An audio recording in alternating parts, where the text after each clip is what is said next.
right, Andrew, you ready for this oral? I am. All right, good. So let's review how things are going to go. I know that you know the commentary will be on some of the poetry that you studied, and the interview will involve another work from part 2, a detailed study. What exactly that work will be is going to be a surprise. I hope it'll be a good one. So you'll choose one of these folders for the first part of the oral, take it with you into the preparation room. There's some blank paper and pens in there, and you'll have 20 minutes to prepare your commentary. All right? When you come back, we'll set up the recording. You'll begin by saying your name and your candidate number, and then proceed for about 8 minutes with your commentary. More or less 8 minutes, right? Okay. And you'll have the timer so you can see.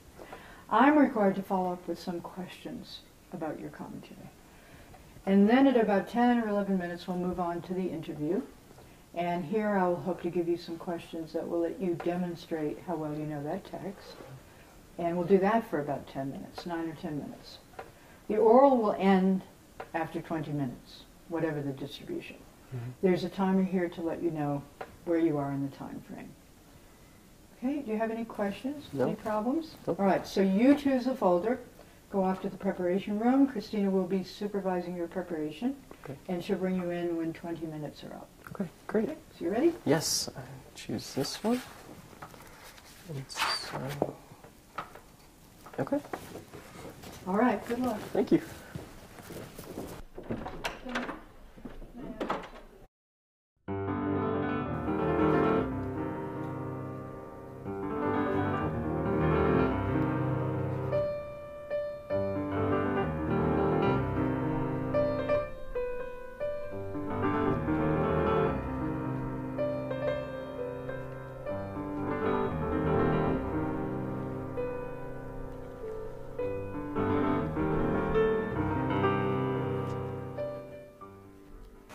Andrew, you ready to go? Yes. All right, I'm going to turn on the tape, and we've got our timer here. We'll start the timer.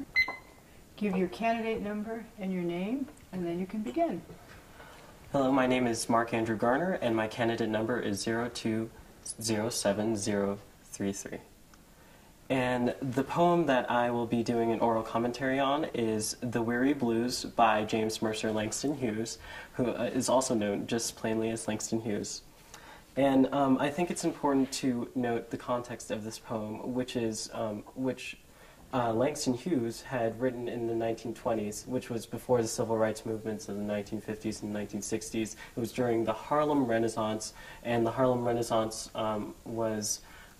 it took place in Harlem, which is in New York, a place in New York where there was an intellectual revolution as far as within the black community. And so with this intellectual movement came music, arts, and writing such as Langston Hughes. And Harlem was a hotspot for a place where not only black people could go to, but whites to experience this intellectual revolution. So a little bit about his writing. There are certain tenets about his writing that he incorporates into his poem. This idea that black is beautiful, he wanted to uplift the black aesthetic and re-educate the people through his written works. And so his poems have this this underlying purpose to have a social commentary. Oh, well, let me read the first lines. Droning a drowsy syncopated tune, rocking back and forth to a mellow croon, I heard a Negro play.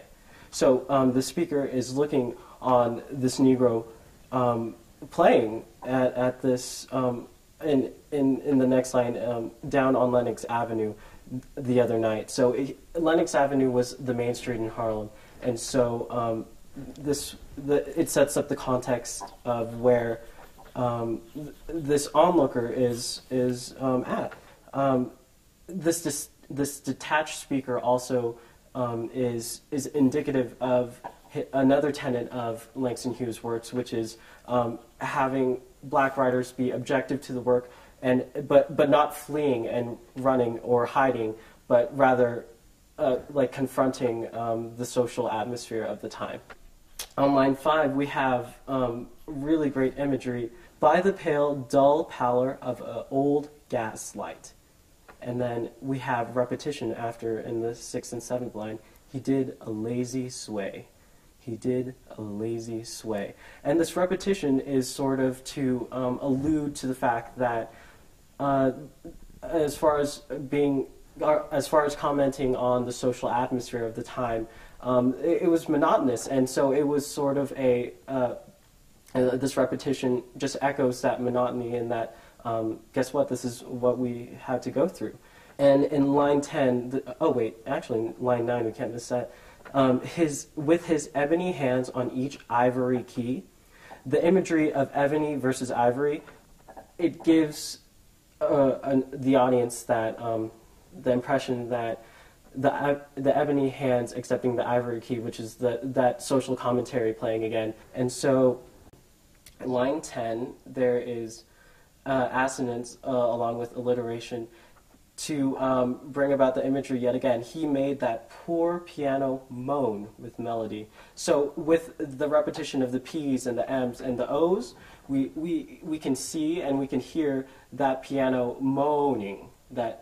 So that the use of repetition again appears as a prevalent theme throughout this poem. And line 11 is line 11. 14 and 16 are important. Oh, blues, sweet blues, oh, blues. Again, we see blues lyrics in line 19 through 22 and 25 through 29. And so this whole social commentary, this whole Harlem Revolution, Harlem Renaissance intellectual revolution is definitely prevalent throughout this poem. Okay, you're done. Are you for the moment? Okay, the moment. Let's pursue it. Let's Okay. pursue it a little more. A couple of things, Andrew. How about, I think we're talking here about two things. We're talking about rhythm or Yes. beat, right? Yes. We're talking about it in the poem, and we're talking about it referred to the poem. Correct. Yes? Can Yes. you comment a little bit on that? Yes, so blues, the original, I guess the structure of blues is 2 lines repeated and then like a variation of those 2 lines. So we see that in line 25 through 29. I got the weary blues and I can't be satisfied. Got the weary blues and can't be satisfied. I ain't happy no more and I wish I had died. So that's very indicative of the blues structure, and so that's what people came to see when they went to Harlem. And so, Okay. I'm particularly interested in what you think about that triple rhyme and that triple line structure at the end, okay. and whether you think that's a good ending. I was reading it while you were preparing, and I'm wondering about how the poem ends, effectively with that triple rhyme or not. Oh, sure. Oh, well, I'd like to first mention that the word croon in the second line is repeated again, and so he's trying to bring that back into that conclusion. So you're framing. So he's framing that. Okay. And as far as it ending the way it does, as far into the night he crooned that tune. The stars went out and so did the moon. The singer stopped playing and went to bed while the weary blues echoed through his head. He slept like a rock or a man that's dead. I feel that's like the last line is so poignant.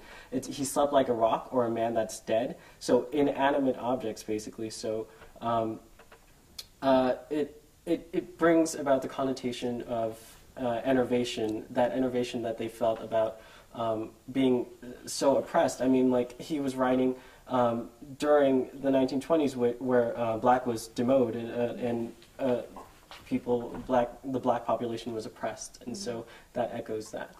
Okay. All right. Very interesting, Andrew. I think now we'll kind of move on to your second work and to the interview. Okay.